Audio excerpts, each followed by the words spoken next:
तो दोस्तों एलएलपी बनाने का सोच रहे हो और कंफ्यूज हो कि यार ये एलएलपी काम कैसे करती है, ये बनती कैसे है, इसको बनाने में किन किन डॉक्यूमेंट्स की रिक्वायरमेंट होगी। तो चलो आपके आज सारे डाउट ही दूर कर देते हैं।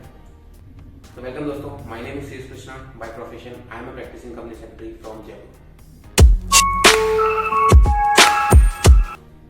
तो दोस्तों जो एलएलपी का कॉन्सेप्ट इंट्रोड्यूस किया गया था वो किया गया था 2008 में।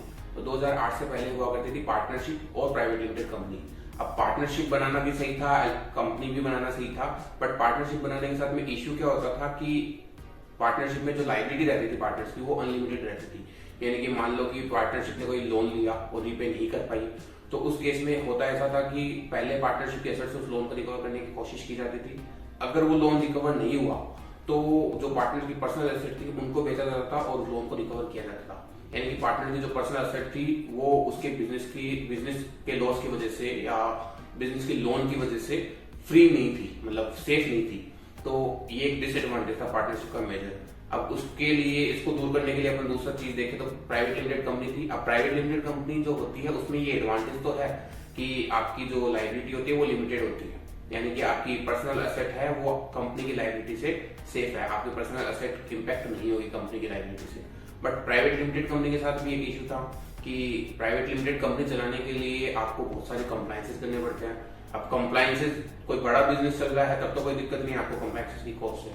बट अगर आप एक छोटा बिजनेस चला रहे हो, ज्यादा कोई टर्नओवर आपका नहीं है, तो आपके लिए जो कंप्लायंस का जो कॉस्ट है, यानी कि प्रोफेशनल को जो फीस देनी पड़ती है, डिपार्टमेंट को जो फीस देनी पड़ती है, वो आपके लिए एक बर्डन बन जाता है। तो इन दोनों में, पार्टनरशिप में और कंपनी में कुछ ना कुछ इश्यूज थे, फायदे थे बट नुकसान ज्यादा थे छोटे बिजनेसमैन के लिए। तो इन सब नुकसान को दूर करने के लिए ही एलएलपी का कॉन्सेप्ट इंट्रोड्यूस किया गया।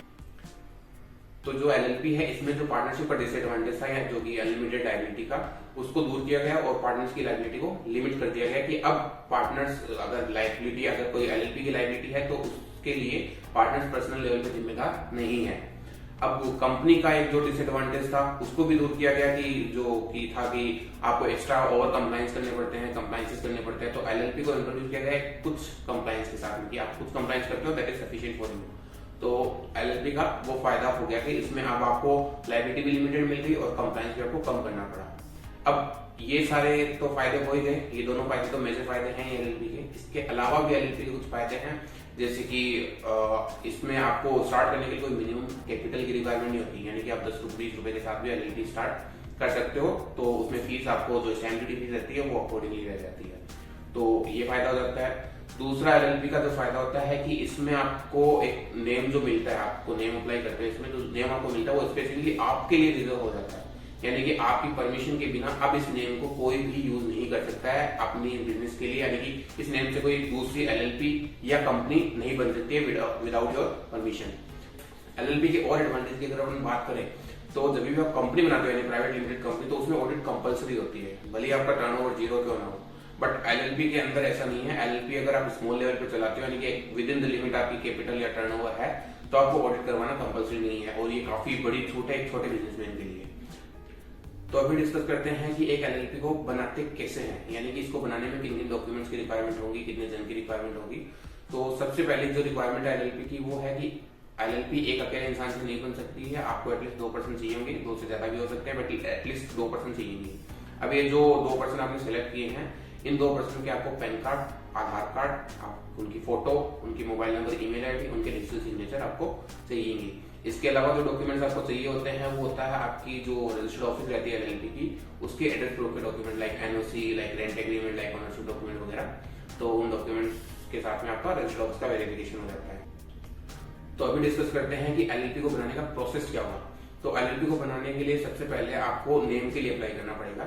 अब इस नेम में आप 2 नेम एक साथ अप्लाई कर सकते हैं, मतलब एक साथ इन द सेंस कि आपके पास ऑप्शन है आप 2 नामों के लिए अप्लाई करो, जिनमें से एक आपको अलॉट होगा अगर वो अवेलेबल होगा।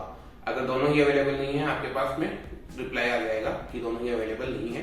अदरवाइज आप 2 नेम एक साथ अप्लाई करो, दोनों में से जनरली एक नाम मिल जाता है आपको, अगर वो नाम यूनिक है तो। अब नेम जब आपके पास आ जाता है तो उसके बाद में आपको ये जो डॉक्यूमेंट्स अपन ने डिस्कस किए थे, ये डॉक्यूमेंट्स आपको फाइल करने होते हैं। तो डिपार्टमेंट में कोई भी डॉक्यूमेंट्स ऐसे डायरेक्टली फाइल नहीं होते हैं, उसके लिए एक सेपरेट फॉर्म होता है। तो इन केस ऑफ एलएलपी तो ये फॉर्म होता है फिलिप। तो इस फिलिप फॉर्म के अंदर ही आपके सारे डॉक्यूमेंट डिटेल्स सारी फिल होके सारे डॉक्यूमेंट्स अटैच होके जाते हैं। तो उसके बाद अगर डिपार्टमेंट को कोई आपके रिगार्डिंग क्वेरी नहीं है, सब कुछ ऑल ओके लगता है उनको, तो वो आपका जो फिलिप के सारे डॉक्यूमेंट्स है वो आपका अप्रूव कर देते हैं और आपको एक सर्टिफिकेट ऑफ रजिस्ट्रेशन आपको इश्यू कर देते हैं। तो यही है बस एलएलपी के बारे में। ये एक छोटा सा प्रोसेस है, कुछ सिंपल डॉक्यूमेंट्स के साथ में एलएलपी बन जाती है। आप खुद से भी अप्लाई कर सकते हो, बट इसमें प्रोफेशनल का साइन लगता है तो वहाँ आपके लिए कॉम्प्लिकेशन हो जाएगी, क्योंकि आप प्रोफेशनल के साइन के बिना अप्लाई नहीं कर पाओगे। अभी भी हो सकता है आपको कुछ आपकी एरिया के अकॉर्डिंग, आपकी may be nature of business के अकॉर्डिंगली कुछ और चीजें हों, तो आपको डाउट रह गया हो, तो आप मेरे को उन डाउट्स के रिगार्डिंग ओनली इस वीडियो में तो आपका पहले कोशिश करना कि सारी क्वेरी रिजोल्व हो जाए। अगर नहीं होती है तो कुछ डाउट रहता है तो आप मेरे को पर्सनली कॉल कर सकते हो, स्क्रीन पे मेरे नंबर आ रहे हैं। और या फिर आप जनरल से कोई डाउट है तो आप वीडियो पे कमेंट कर सकते हो, मैं उसका रिप्लाई कर दूंगा। बस इतना ही है आज के लिए। तो बाकी मिलते हैं नेक्स्ट वीडियो में कुछ नई इन्फॉर्मेशन के साथ में। तब तक के लिए जय हिंद, जय भारत।